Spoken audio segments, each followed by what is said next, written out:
Hi everyone, welcome back. Today's video is all about my first ever Simple Sew review.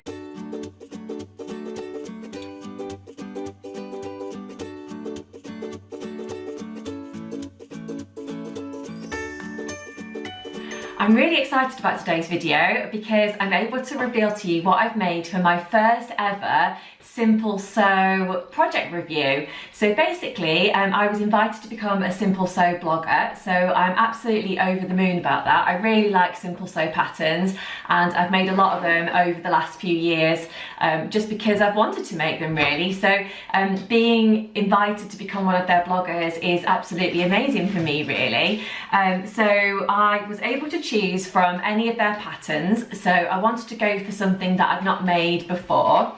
So I decided to go for the Tara button back dress. So if I just hold that up, hopefully you will be able to see it. Basically the button back dress, I'll just read to you the little description that it says on here. It says, brings a dash of fun, 60s fashion to your wardrobe with its classic baby doll appeal, flattering empire line fit, which is quite good for me because as I'm filming this, I'm 27 weeks pregnant, so that's pretty good. Now I wanted to show you some footage of me actually wearing the dress, so I've got a new way of doing that, so we're trying like a new kind of technology thing here today. So if I click my fingers, then hopefully I should appear just to this side. So I do feel a little bit like a weather girl, kind of saying, look at this, look at this. But I've tried to show you the front of the dress and the back of the dress with me wearing it, and hopefully that gives you a little bit more idea about the actual fit of the garment and what it looks like on me. So there's two different lengths, there's view A and view B. So view A is the slightly shorter one and view B is the one that I've made. Although I must say, for someone that's tall like myself, I've not found it particularly long. It still comes to above my knees really, so, but I'm quite happy with that length, so it just depends on what you want to go for. So you don't need loads of fabric for it. I've used probably about 2 meters, maybe slightly less. But I guess it just depends on the width of your fabric and the type of fabric that you're making it in. So I decided to make a few changes to the pattern. Now, if you are familiar with watching my videos, you'll know that I often don't go straight forward with the pattern, or any pattern actually, and I often sort of think, oh, what can I do to change it, or what can I do to make it more me? And I'm sure you may do that as well, or if you're new to sewing, then maybe that's something you might do as you go further along in your kind of sewing journey. But I find it really fun just kind of looking at a pattern and thinking, oh, what could I do, how could I hack it, and that kind of thing. So what I've done is I decided to remove the buttons at the back, basically because I decided to use a jersey to make my project in rather than a woven fabric. So the button back dress is supposed to be made in a woven fabric, but I decided to use a scuba instead. By the way, if you can hear any banging around in the background, it might be my husband because he's just making some breakfast just to the side of me. We've got a kind of kitchen diner type setup here, so I'm in the dining room area and Neil is in the kitchen, so that's what the extra noise is if you can hear anything. I'm trying to be as quiet as I can. He's trying to be as quiet as he can, he says. Anyway, so yeah, so I've decided to use a jersey fabric. So I got this, it's just on Flora, my mannequin here. So I basically got this fabric from Leicester Market sometime before the whole lockdown thing happened. I can't remember exactly when, but it's basically a lightweight scuba type fabric. So I really like the print of it. So the print, as you can see, it's got these large flowers on it with pink and green on this kind of darker background. But I must say, it's not actually washed too well. So I washed the fabric the first time before I actually made the project, and I think it's sort of slightly lost its colour, but I thought, well, you know, that's fine. So basically I cut out the project and left it on the table for a few days before I actually, you know, decided to do my sewing. And for some reason, I think the position that I'd left it in on the table or something, or the way that the sun was pouring in through the window, it's basically made a mark on the fabric. So it's very, very faint, so you probably can't see it. And I'm still going to wear the dress and it's not going to put me off, but it is very annoying. So it's basically made a mark just slightly down the front of the dress.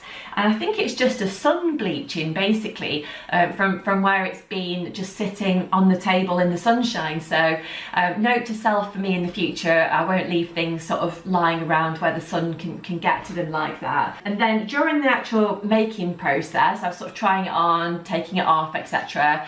And I managed to get some makeup on it. So I thought, well, I'll wash it again before I film this video and take some photographs for the blog that I'm filming and actually writing up for Simple Sew.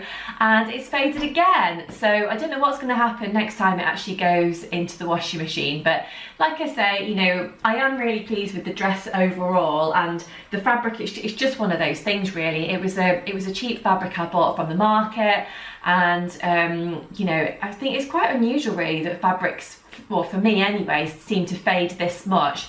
But you know, hopefully, you know, it'll be fine and I'll just continue to wear it anyway. So yeah, so I decided to remove the button back area on it. So it is supposed to have buttons running all the way down the back, and that's how you get in and out of the dress.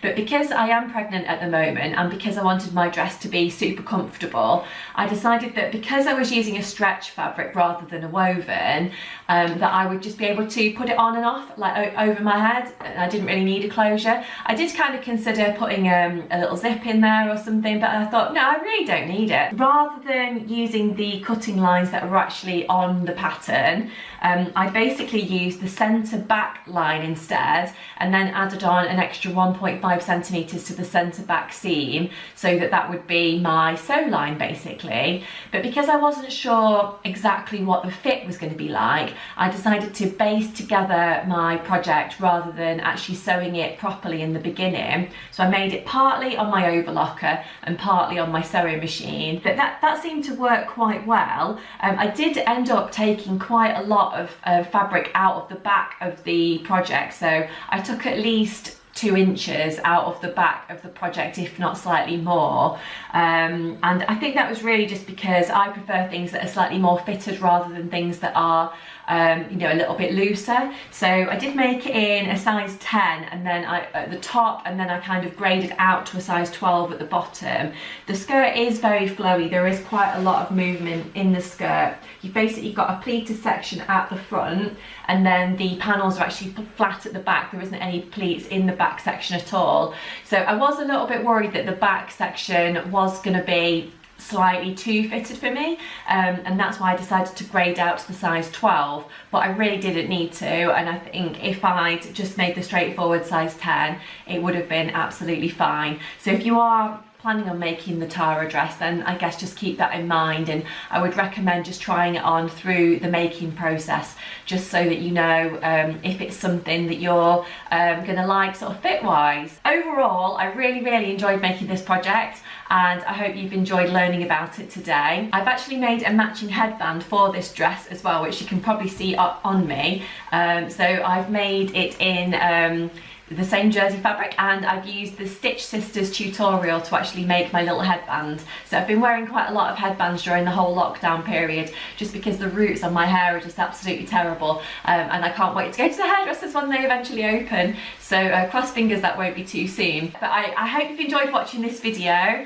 and I do appreciate all the new subscribers that I've had recently, so thank you so much if you have recently subscribed, and thank you so much to all of you who've been with me for quite a while. I do really appreciate you sticking around and watching my videos. I really enjoy recording my videos, so I want you to enjoy watching them as well. So if there is anything that you particularly would like to see in one of my future videos, then do leave me a comment and let me know. Also leave me a comment about anything you've made for Simple Sew, and if you've made the Tara dress as well. I'd love to know if you've actually made anything yourself from any of the pattern range really, but particularly the Tara dress. So until next time, I shall leave it there and say thank you for watching, and see you soon. Bye!